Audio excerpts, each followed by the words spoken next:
Hello once more. Right, this channel is dedicated to processing my relationship with Quentin Tarantino. Right. I'm the reason that he canceled the movie Critic last April. He and I have a legendary case study, clairvoyant relationship. And it's degenerated into a very dangerous, disgusting condition. And so, we're talking about it in the open air, right? And he can always deny, right? He has nothing but cunning, right? But the things that he does, right? Right? And so what do I mean? I mean that all of space is permeated with a conscious field, right? That consciousness is a strata, of course, right? Mineral, vegetable, animal, man, right? But it all exists simultaneously, right? At the same time, right? Diffused through that same conscious field, right? Is a perfectly nested hologram, right? Whose information contains all the necessary celestial scaffolding for all of manifested reality, right? And so, if we take this as an example, right, just an example, I'm going to step back a little bit, right? I can do this, right? Right? And so what is that, right? This is, right, what is that? 1, 2, 3, 4, 10. This is 30. This is a compound of 30 tetrahedra. 30 pointing up. Or 15 pointing up, 15 pointing down, pardon me. Right? And so you can keep going out, right? And at the center of this is Buckminster Fuller's vector equilibrium. Right? So it's a convocation of 8 tetrahedra. It's mentioned in the novel. Right? 4 pointing up, 4 pointing down. Right? So 3 point up, 1 points down on both sides. Right? And so from there, right, so we say we have the vector equilibrium in the middle, right? We say, okay, this is our origin point, right?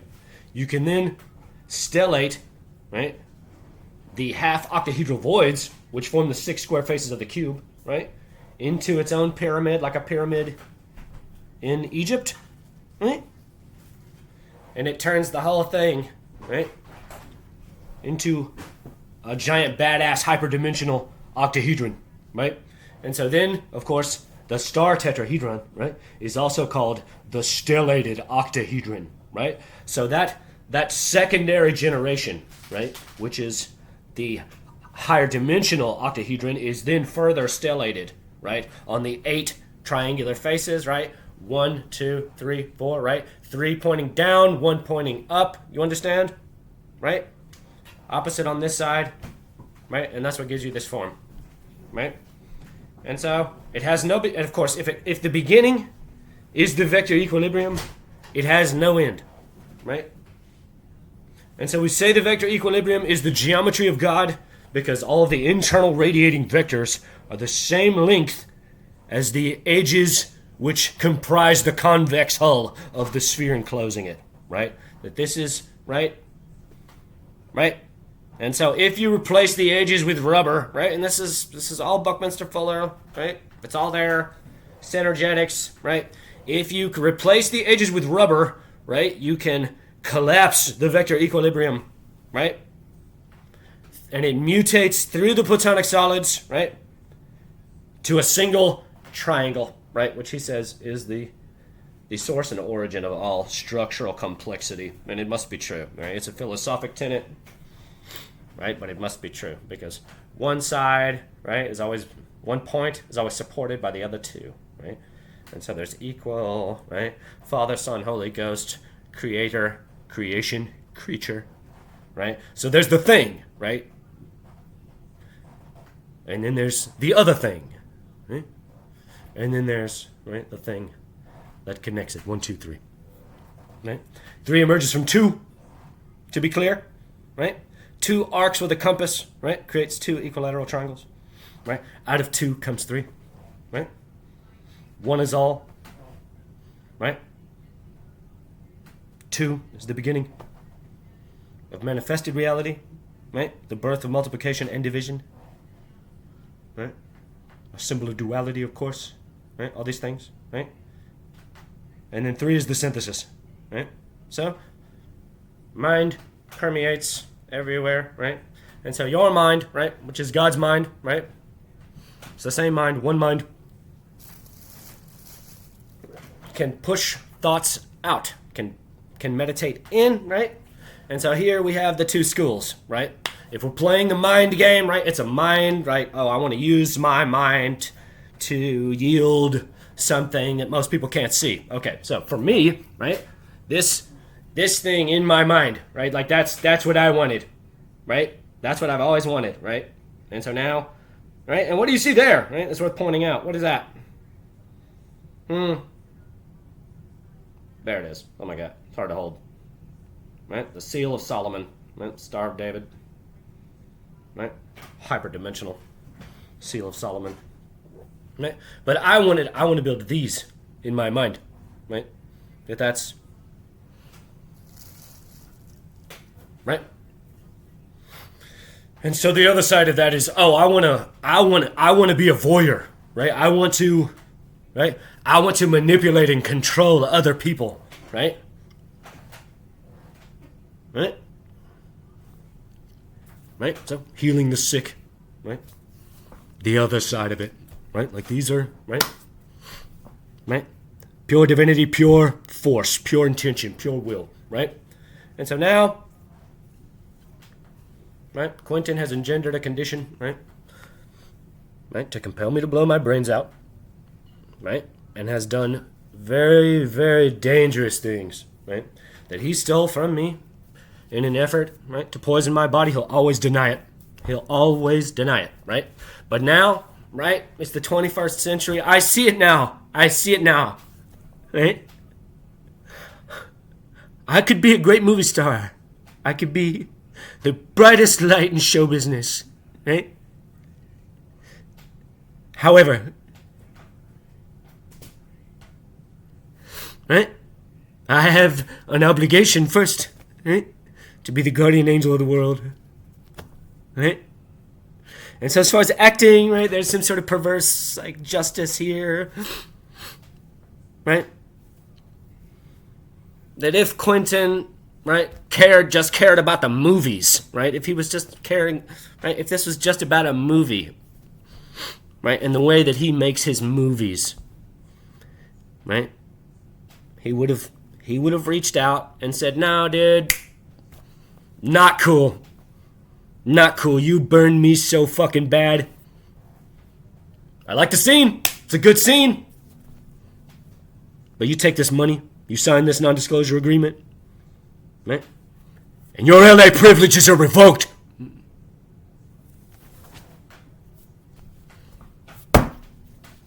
Fair enough. Your show. Right? Enjoy the scene. Right? So, we're talking about it in the light of day. That's the point, right? Right? I can explain it. I know what the game is. Right? And so, right, we're in this disgusting celestial stalemate. Right? And I'll admit, right, the most extreme of the measures, right, have taken to halt. Right? But we're both, right, each of our lives are in each other's hands, right? And so when he took the steps that he took, right, at the beginning of April, right, and however many times between then and now, right, perhaps some 10 times, right, he has used wisdom, right, he has abused wisdom to seek to destroy my body, to poison my magnetic body with diseases, right? That this is, right? That's what occurred, right? So, you know, God willing, it doesn't work that way, right? But he did a lot. Right? And so now, right? This is the point. Now we're just gonna talk about it. You know, like you wanna. Okay. I see. And now, right, that there's, okay, we're mortal enemies. I get it. That I can either, right, that I can say, oh, oh my gosh, he's so famous. Oh no, oh no, he has money. Right? Or I can assume that he's not a complete fucking coward. Right? And know that this is the game that you signed up for. Right? That this is the game that you wanted to play with me. Right? So, I'm not using any diseases. Right? No. No conspiracies with Hollywood fixers. Right? No back alley Chinese deals. Right? Right? If I get any human organs, right, it will be, right, from a respected official place. I'll pay the $500, right, for a corpse's heart, whatever it takes, you know. But I don't have to do that either, right? I don't have to do that either. Right? But my point is, that's the game he's playing, right? Because he stole it from me, right? Because when I realized, right, that he only wants me to die, right? That everything that he did about the daughter and Hamlet and, you know, like all of it, like all those months, right? Hannah from Seattle, all of it, right? Was an effort to overwhelm my mind, right? And make me think, oh, death is better, right? Because then he can have my scene for free, right? And then no one will know, right? And while my shame is paramount, right? My shame is paramount. It's obvious that I've come into his life for a particular reason, right? Right? I could say some pretentious fucking scripture right now, and I'm not going to because it's my fault. Right? It's my fault. I do love him still. I do see him as my spiritual father, right? Did he have something to teach me? He taught it to me. He taught it to me, right? Between, not the first time, but the second time. I got it. Even before Tribeca, I knew. I was working a lot of hours, right? And I always thought, if I want to do, or I began to, right, as our connection continued to ferment, I began to have the thoughts like, oh, if I want to, like, the only private time that I have in my mind is in the 30 minutes before I go to work at 4 in the morning, right? So, leading into Tribeca, I already knew, I was well aware, right, that these are the games that he's playing. I should have played, right? There's nothing, right? Of course, it was the highest magic in show business, you know? I cry often about it, you know? What can you say, right? Right? But I don't fault him. I don't fault him in any way. It seems petty to me. It does seem, right, to try to cast a spell on me then, right? To play the psychic mind game all those months, right? And then still, right? And that's bullshit. But it is true that, right?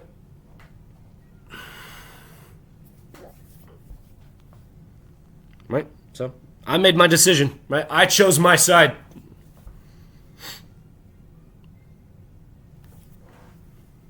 And so when that happened, right?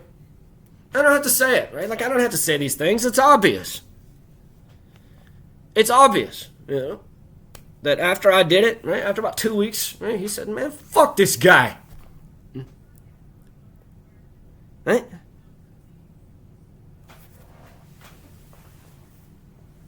So, right? This guy doesn't respect it. This guy doesn't know what's occurring. Right? I'll compel him to madness, right? And he'll be permanently hospitalized or blow his brains out. Oh, the voices in my head. Right? And that, right? That's a sin against God. That's the point. That's a conspiracy towards destroying your brother. Right? There's no other way to interpret it. Right? He doesn't expect this to persist for 20 years. Right? You think I want to make this movie now? right? You think I want to do anything other than, right, strike him from the face of the earth? Right? But I'm not evil. I respect it. Right? When it became obvious that he wanted to compel me to suicide, I had the thought, oh, now that he knows he won't make me kill myself, what is he prepared to do to see that I am no longer breathing? Right? And I thought of it immediately, because I know what the fucking game is, right? And so now we're talking about it, right? We're talking about it every day, right? And I'm going to make sure, right? Right? That this man, this demon, right? Who has no right to any of the things that he's been blessed with, right? Because he meditates on evil. He meditates on violence and destruction, right? That wife is so fine. You're so lucky. You're so fucking lucky. You got a beautiful family, right? Anything you could ever want in life, boom, it's there. Right? And all you see is, oh, I need this man to die, right? That's, right? So, we're playing the mind destruction game. That's, right? Right? So we're talking about it every day, right? I'm reminding the people, right, that this thing is occurring, right? You believe it, you say I'm schizophrenic, right? Ask Robert De Niro, right? Ask Paul Schrader, right? Ask the director of Tribeca, right? That this is, right? I am not insane. Right? He wanted to make it, right? This disgusting, tedious, long-legged, right? He didn't want to be honest, right? He wanted to contrive to, like, bring emotions, like, into clairvoyance. I don't make no goddamn sense to me, for sure. When you could have just said, nah, dude, nah, you blew it. You're so fucking cool. I appreciate those letters, right? You're a fucking badass guy, and you could have been right next to me. But you go fuck off anywhere else. Hollywood ain't for you.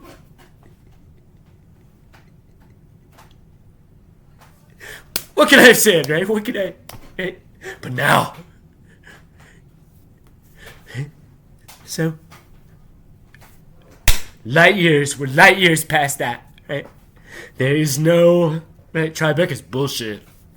Tribeca means nothing now, right? That was his initiation. It was both of our initiation, you see? You see? And I'll say no more about it, because I don't want to upset him. But I'm gonna keep reading from my novel. And we're going to keep talking about it until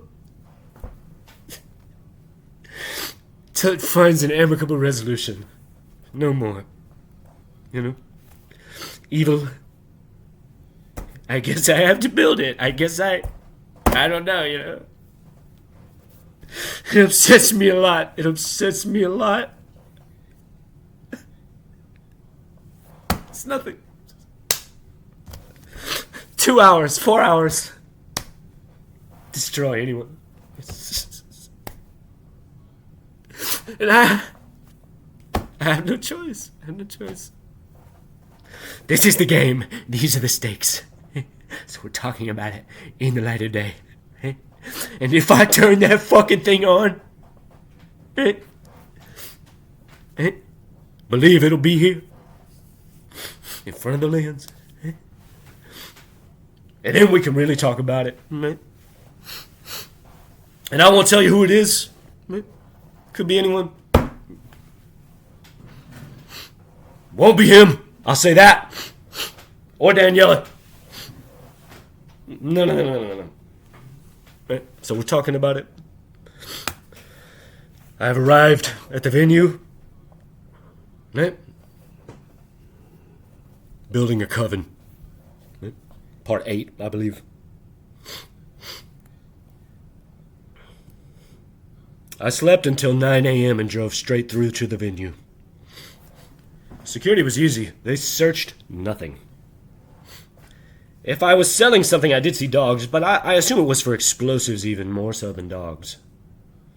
They all know. We mind our manners, we're cool, they're cool. They parked me in the heart of Babylon, in the midst of the madness. I got set up in minutes. My side is very crude. I am not a man of means. Now I have this day to relax, peruse the landscape. I still have some dose. And though my money is all but gone, I made it, and it is exciting. After reading on 1984 for a time, I pick up my guitar and go say hello to the couple camped next to me. They're in a camper van. Ethan, nice to meet you. I extend my hand and we shake. Again, no notable grips. Both have kind eyes. The girl replies, I'm Sandy and this is Roger. Where are you coming from? Florida. You drove that van all the way from Florida? They chuckle. No, we rented it off Craigslist. Guy delivered it to the airport when we landed. I chuckle. Oh, what? That's pretty cool. Yeah, these guys do it all over. You tell them where? They deliver. Anywhere. I would assume continental U.S., but yeah. What about you? I came from Durango. Did you grow up in Colorado? No. I'm an alien masquerading as a hick from the Bible Belt. Been in the West for 5 years now. We were in Los Angeles until COVID. Elucidate. We felt they wear their politics on their sleeves too much. We decided on Jacksonville. I was there earlier this year, in January. Yeah, it was nice. Crisp in the morning. And perfect through the day. How long were you in LA?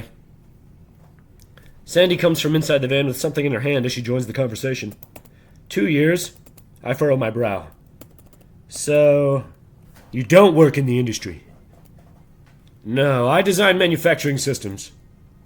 I nod in excitement. Oh, that sounds cool. The girl reveals a bag of white powder. Takes a spoon.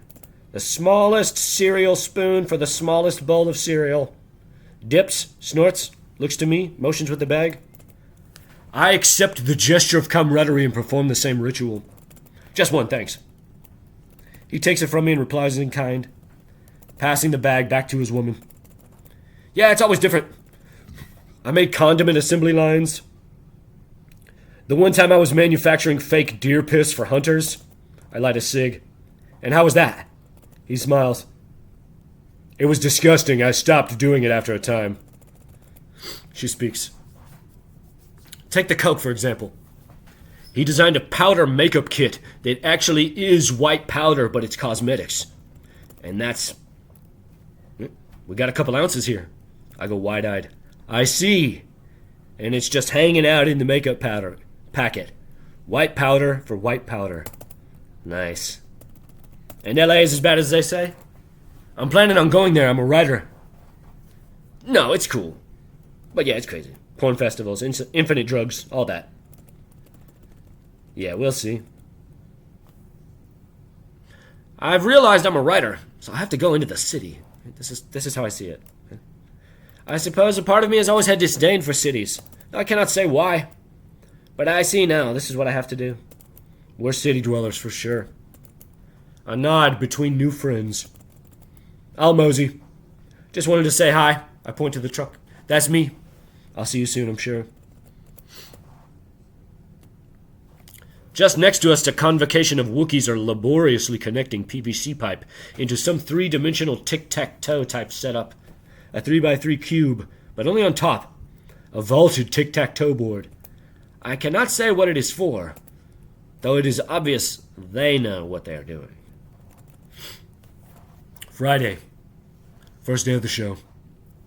I awake, drink a cup of cold brew, and spend some time reading Orwell. Having little in the way of shade, I asked a girl if I could sit under the awning of her van right next to Roger and Sandy. She agreed. As I sat and pet her dog, a medium-sized black mutt, real sweet beast of the earth, a bitch, she offered a hesitant query. George Orwell, huh? 1984. I look up at a glance. Yeah, it's great. I guess it's reread. I have a recollection of turning the pages. I guess it's a reread. I have a recollection of turning the pages. But now I am rediscovering it in a real way. Have you read it? She darts her eyes elsewhere. Oh, yeah, way long time ago, high school, sure, like you say. I understand. He's a wonderful writer. This is the second of his books I have read this year. She's bored, perhaps. I guess I got in here without paying. Witch energy, self-proclaimed, unearned. Happens all the time. You batted your big, beautiful eyes. Scorn. Do you come to the shows often? Indifference. Yeah, whenever I want, but I'm a bluegrass girl. Kitchen dwellers. I see them all the time. A nod of recognition. I saw them once. I enjoyed it.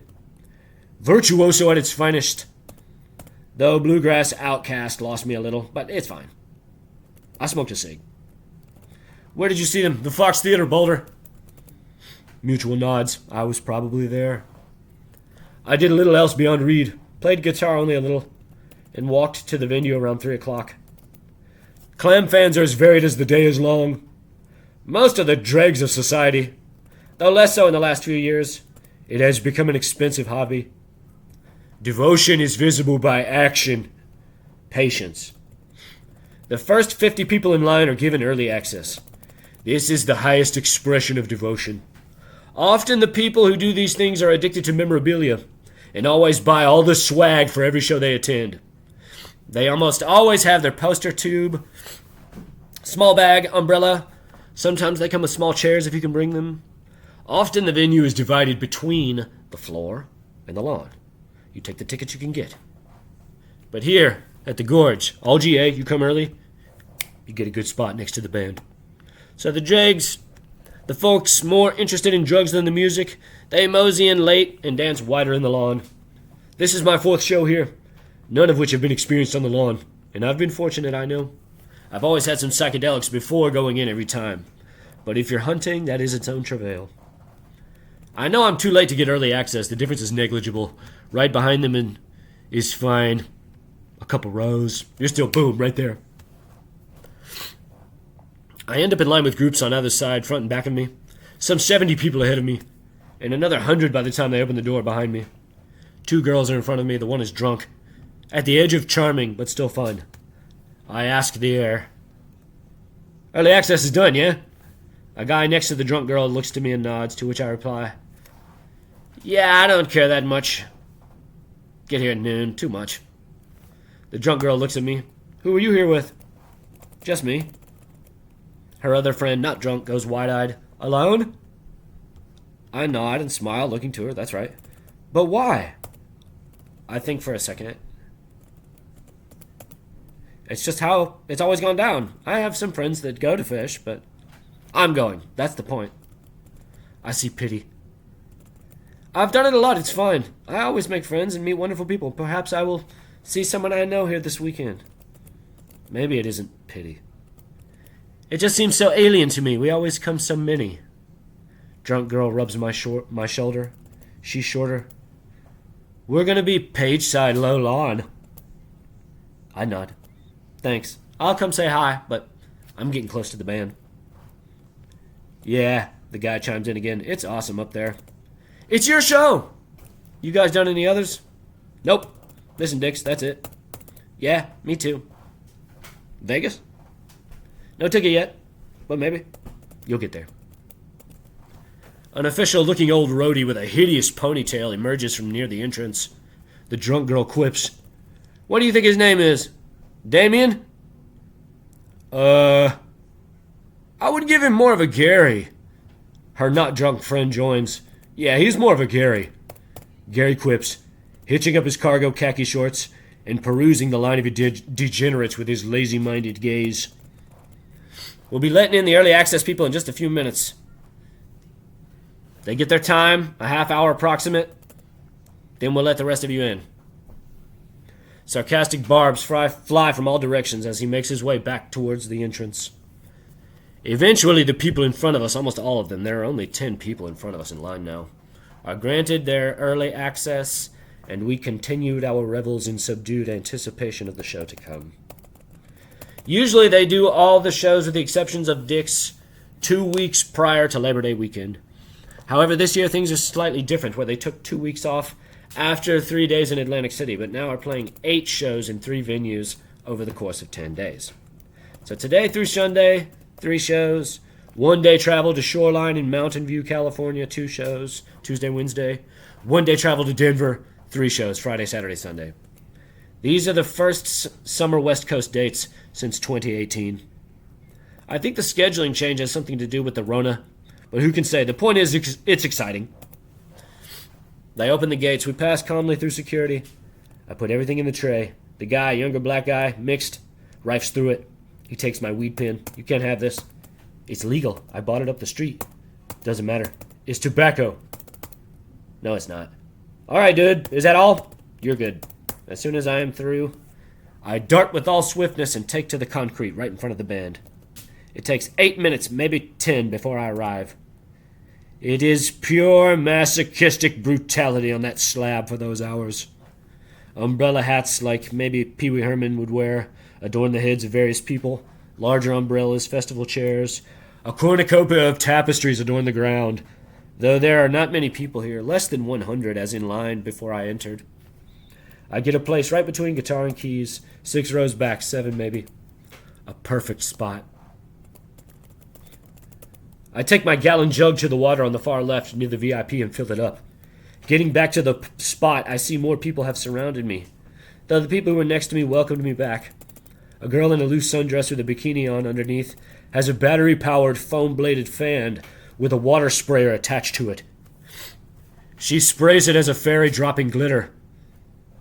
Another girl burns sage ahead of us. The sun is oppressive and the ground is hot. I put my hand out to the fangirl right in front of me. Ethan, nice to meet you. She smiles and takes my hand. Melissa. Spray. You done any shows this year? Atlantic City, that's all. Colorado. No Shoreline? Nah.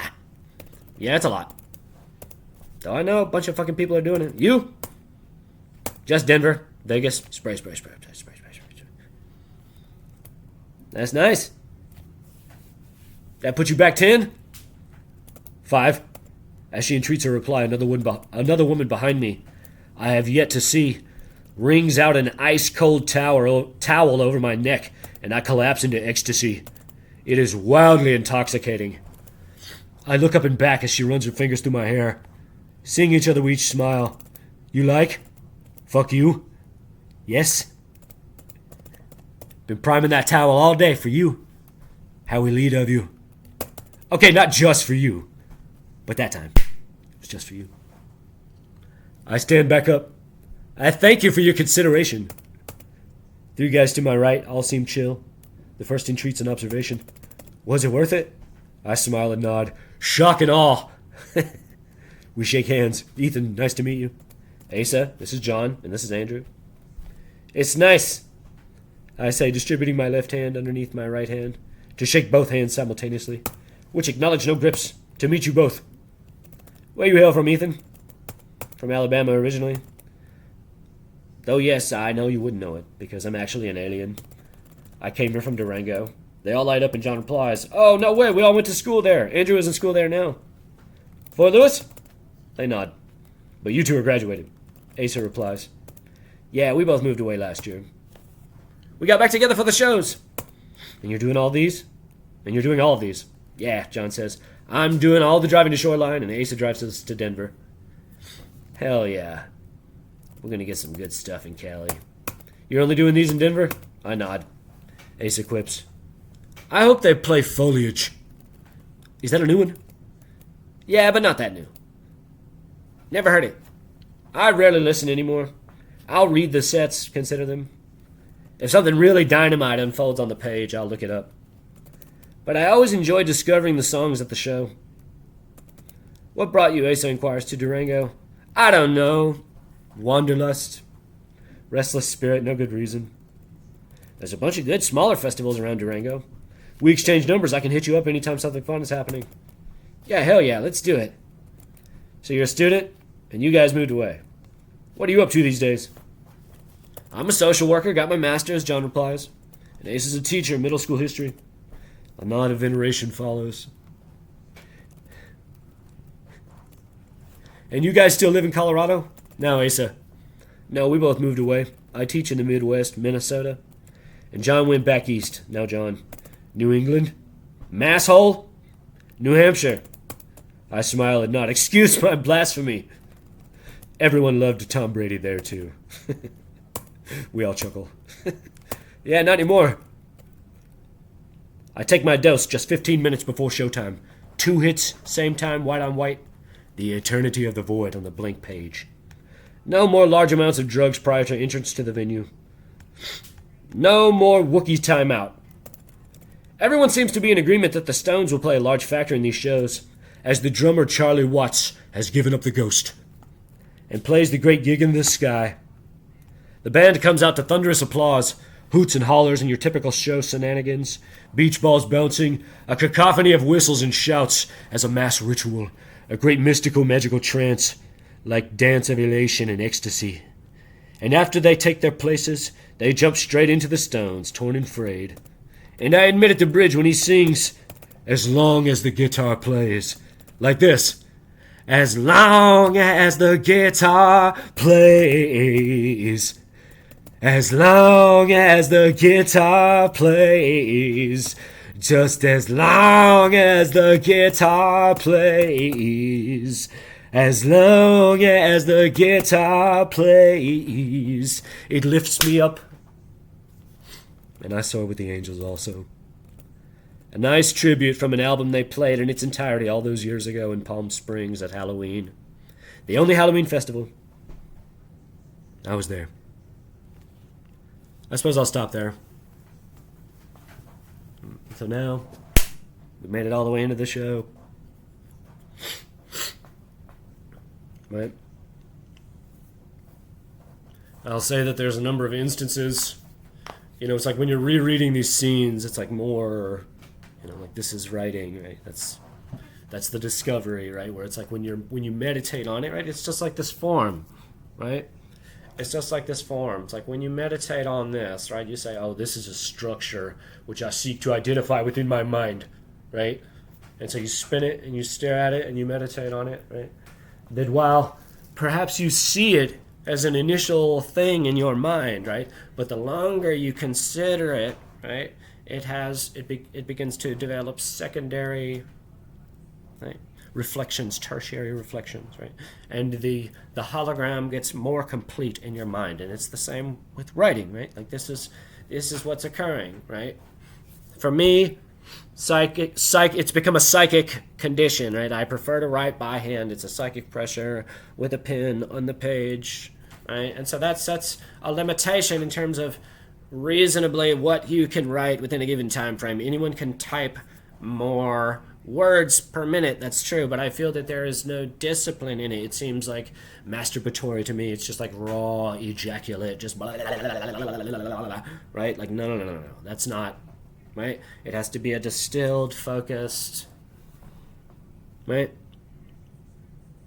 And so I wrote all of these pages, right, that we're reading through now, beginning around Halloween of last year, right, until the end of February, right? And so that constituted between A and B perhaps some 90,000 words. Right? I know that I was up to 85,000 words by New Year's. And then I wrote an ending, and it's, you know, it's similar, but it's, you know. The ending is, again, it's an autobiographical novel, right? But the novel is still unfolding, right? The saga is still unfolding, right? Every day. Every day that we persist in this way, right? It continues this notion, right? That he has a fucked up relationship with me, right? That he doesn't know, right? He doesn't know my mind truthfully, right? Though he does, right? But, right? What I say, what I conspire to do behind closed doors, in the same way that I don't know what he does. Right? That this is like this is the condition, right? This is why it's dangerous. This is why we're talking about it now, right? He can hate me forever, that's fine, right? But it's time for us, right, to look each other in the eye, right? And tell each other how we feel. Right? Right? I allege that you've gone way too far, right? It's just like I said yesterday, right? And now God's hovering over this whole thing, right? And he's saying, right, there's one path that will allow both of you to exist in the world in a meaningful way, and that's through reconciliation, right, and love, coming together and making the film together, as it was always supposed to be, right? And so again, this is my fault. My knowing failed me. Pardon me, right? I've devoted my life to understanding the mind, the subtleties of the mind, right? Right? And so when he turned his back on me, I debased myself. That's like, yes, that's the point, right? That I wanted to be a coward. I was more interested, right? And I never thought this in my mind. I cannot stress that enough. I never thought this in my mind. It's all hindsight now. It's like all introspection, reflection, right? But I never thought, oh, now is when I hurt him. Right? Never. Right? When he stopped accepting my mail without saying something at the beginning of February, I thought that was the most disgusting thing that anyone has ever done to me. Just so that we're clear, right? Right? I wrote him over 60 pages, right? Right? And so he wanted to play his bullshit mind games, right? Crawl all the way into my mind, which I didn't even care at the time. I thought it was all me. Right? And that was my naivete. For sure. Right? But when he thought it was appropriate to give me the second hint, right? And stop accepting my mail, I thought, no. I consider this a sin against consciousness. Though I never phrased it so eloquently. Right? And so, all that prestige, all that luster that surrounded you when I wrote you, it's evaporated. Right? Because you're a man in the world first. And that's why I wrote that essay, right? Which is the most savage criticism anyone's ever offered him. And eventually I will publish it here, right? If this thing keeps going, right? I have the computer. Something's wrong with the battery, right? But it's all there on that hard drive, all this material, right? Right? And so he cancels the film, right? Because he doesn't want me to drop 1 million words in protest, right? I cranked out good 20,000 words in 1 week, right? You watch the movie, I'm writing the whole time that I'm watching the movie, right? Turner Classic Movies, right? I was unfolding, right? That's like, oh, you don't have to say anything to me. Right? And so again, right? By the time that we got to Tribeca, right? I was done. Like 4 months had elapsed, right? And it's bullshit. Right? But don't think that this is something that, right, that just like, right? No, this is a condition that he pushed upon me for, some 6 months before Tribeca, as much or as little as he wanted, right? And so, true, he left in February, and it sent me into a great depression, to be sure, to process it, right? And in so processing, I wrote the 7,000 words, right, as an essay, right? Everyone online said I was mentally ill, right? And there's always going to be that group, right? There's always going to be that group. All right, but when that failed to take flight, right, I started reviewing movies in protest, and he canceled the fucking movie, right? That's, right? And so he spent the next 2 months crawling all the way into my mind, right? Never respecting the mind that he was occupying, right? He saw me as a pony, right? And I appreciate that he perhaps saw me as some sort of protege, right? On this thing, right? And I'm ashamed. It's fine. I'm a loser. Sure, right?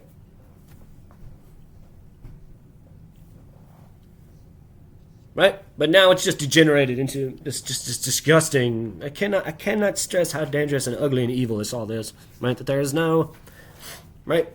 There is no relish of salvation in it. Right? And if that's Hamlet's design ideal to kill Claudius, right?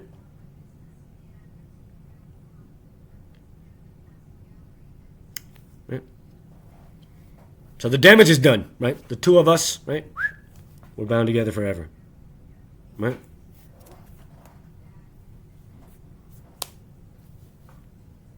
We'll never be free of each other. Right?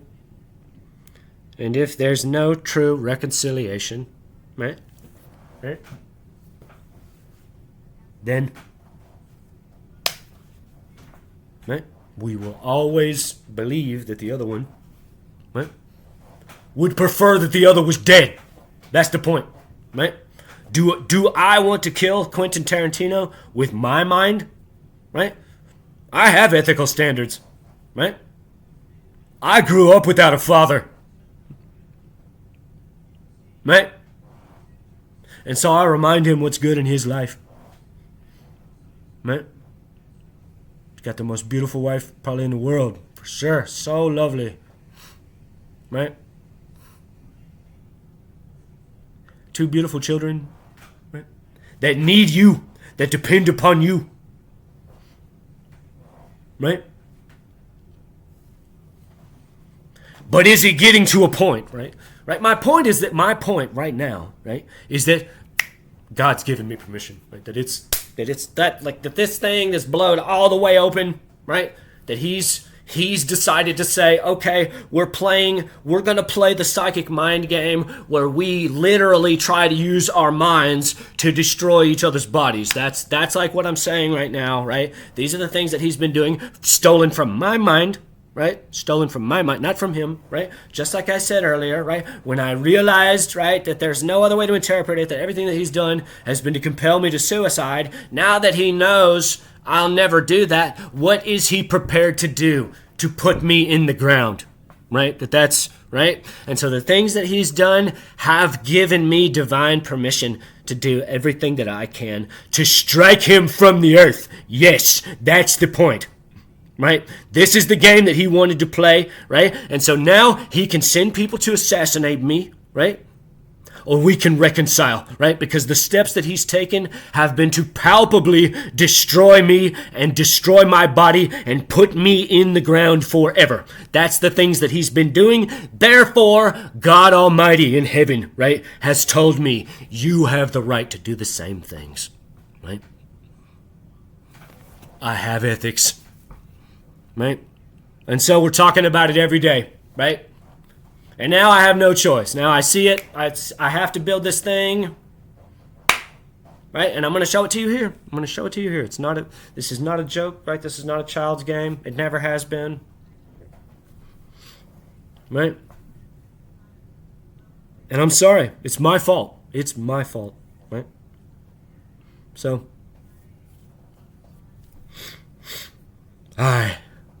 but to die. And go we know not where, to lie in cold obstruction, and to rot. This sensible warm motion to become a kneaded clod, and the delighted spirit to bathe in fiery floods, or to reside in thrilling regions of thick-ribbed ice, to be imprisoned in the viewless winds, and blown about with restless violence round about the pendant world. or to be worse than worst of those. That lawless and uncertain thought. Imagine howling. 'Tis too horrible. The weariest and most loathed worldly life that age, ache, penury, and imprisonment can lay on nature is a paradise to what we fear of death. And so the last thing that I'll talk about is that the line is often read that age, ache, penury, right, as in having no money, and imprisonment can lay on nature, which is how I recited it then. However, if you look at the first folio, right, we recall our Elizabethan studies, right, that there is no J in the Greek alphabet, right? Therefore, anytime the letter J appears, right, it's printed as the letter I. Okay, so we look at the first folio, at that beautiful Claudio speech from Measure for Measure, right?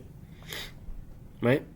And so on the first folio printing, which I'm pretty sure is the first, however many of the plays were never published until the first folio, and perhaps that's not one of them, but anyway, it goes P-E-R, right? And then there's a dot. There's a dot and a line. It's the letter I. It's not, it's not an N. However, right?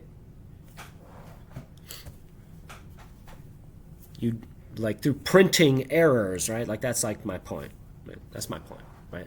Or the other thing, which I resent even more, is bullshit scholars, interpretation of, like, how you're supposed to read the lines, right? Because it would be perjury. It wouldn't be penury, right? The weariest and most loathed life that age, ache, perjury, and imprisonment can lay on nature, right? Which one's better? Doesn't matter. Doesn't matter. They're both equally beautiful, right? But on the page of the first folio, right, the word is not penury. The word is perjury, right? So, something to consider, right?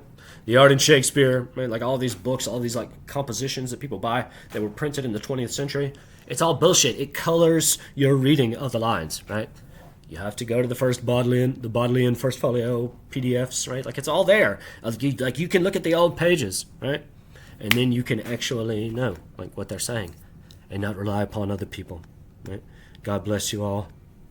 Pray for myself. Pray for Quentin. Pray for the world, right? Remind Quentin what's good that he has in this world, right? Bring us to reconciliation. Help bring us to reconciliation, right? Like, share, comment, subscribe, right? May the good Lord shine a light on you.